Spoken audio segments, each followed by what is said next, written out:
Hi friends, అందరికీ నమస్కారం. మరి ఇవాళ మన తెలంగాణలో ఉన్న అన్ని పాఠశాలలో కూడా FLN లో భాగంగా ఇట్లా ప్రతి క్లాస్ కి కూడా ప్రతి సబ్జెక్ట్ కి కూడా వర్క్ బుక్స్ వచ్చినాయి. ఓన్లీ EVS కి మాత్రమే లేవు, తెలుగు, ఇంగ్లీష్ అండ్ మ్యాథ్స్ కి వచ్చినాయి కదా. సో వర్క్ బుక్ మీద పెద్ద డౌట్ కాంప్లెక్స్ మీటింగ్స్ లో కూడా ఎప్పుడు చర్చ జరుగుతూ ఉంటది. సో దాని మీద నేను మాట్లాడదాం అనుకుంటున్నాను. యాక్చువల్ గా వర్క్ బుక్స్ లో కరెక్షన్ చేయాలా వద్దా అని చాలా మందికి డౌట్ ఉంటది. కంపల్సరీ కరెక్షన్ చేయాలండి. మనం ప్రతి షీట్ కూడా వర్క్ షీట్స్ కరెక్షన్ చేయాల్సిందే అన్నమాట. పిల్లల దగ్గర నుంచి కరెక్షన్ చేసి ఏమైనా స్పెల్లింగ్ మిస్టేక్స్ రాస్తే రెక్టిఫై చేసి వాళ్ళకి చెప్పాలి. ప్రతిదీ కరెక్షన్ చేయాలి. అండ్ 5+1 అని మనకు తెలుసు ఈ సిస్టమ్. 5 వర్క్ షీట్స్ తర్వాత ఒక ప్రాక్టీస్ షీట్ ఉంటుంది. ప్రాక్టీస్ షీట్ కూడా మనం కంపల్సరీ కండక్ట్ చేయాలి. ఇది పిల్లలకు కండక్ట్ చేసి సో 3 బిట్స్ ఉంటాయి కదా. ఇంగ్లీష్లో అయితే 3 ఆస్పెక్ట్స్ ఉంటాయి. సో తెలుగులో కూడా ఉంటాయి. మ్యాథ్స్లో 4 ఆస్పెక్ట్స్ ఉంటాయి. ఇది ఫస్ట్ సెకండ్ కాబట్టి ఫస్ట్ ఇది రీడింగ్ అనమాట. నెక్స్ట్ది ఓరల్ రీడింగ్ ఫ్లూయెన్సీ, తర్వాత రైటింగ్ బిట్ ఉంటుంది. సో ఇది మనము కండక్ట్ చేయాలి. ఆ 5 వర్క్ షీట్స్ అయిపోయిన తర్వాత 6th డే రోజు మనం ఇది కండక్ట్ చేస్తాము. చేసి చదివిన వాటికి రాంగ్ వేస్తాము, చదివిన వాటికి రైట్ వేసి చదివిన వాటికి రాంగ్ వేస్తాం కదా.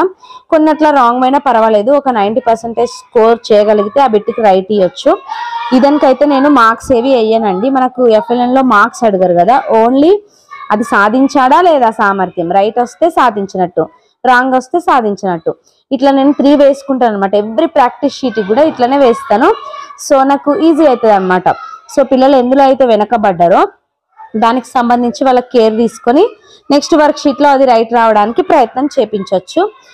సో ఫస్ట్ సెకండ్ కిట్లు ఉంటుంది. ఇంగ్లీష్ లో 3rd, 4th, 5th విషయానికి వస్తే ఫస్ట్ బిట్ రీడింగ్ ఫ్లూయెన్సీ ఉంటుందండి. ఫస్ట్ది. సెకండ్ బిట్ రీడింగ్ కాంప్రహెన్షన్ ఉంటుంది. థర్డ్ బిట్ రైటింగ్ ఉంటుంది అనమాట. ఏ క్లాస్ కైనా మనం ఇట్లా కండక్ట్ చేసుకొని కంపల్సరీ కరెక్షన్ చేయాల్సిందే.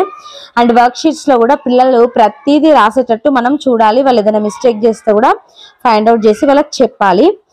కరెక్షన్ చేయకుండా ఉండొద్దు. అండ్ వాళ్ళతో కంపల్సరీ అన్ని రాయించాలి. కానీ ఎగ్జామ్ షీట్ లో అన్ని రాయించొద్దు. మనం వాళ్ళకు ఇచ్చేసి వాళ్ళకి అర్థమైంది మాత్రమే చేయమని చెప్పాలి. ఈ రీడింగ్ బిట్ మాత్రము మనం కంపల్సరీ కండక్ట్ చేయాలి. ఇదైతే 1 minute లో చదివేటట్టు చూడాలి. మనం 1 minute లో చదవగలిగితే ఓకే. ఒక 2-3 వర్డ్స్ అట్లా చదవకపోయినా 90% వర్డ్స్ చదివితే రైట్ ఇవ్వచ్చు బిట్కి.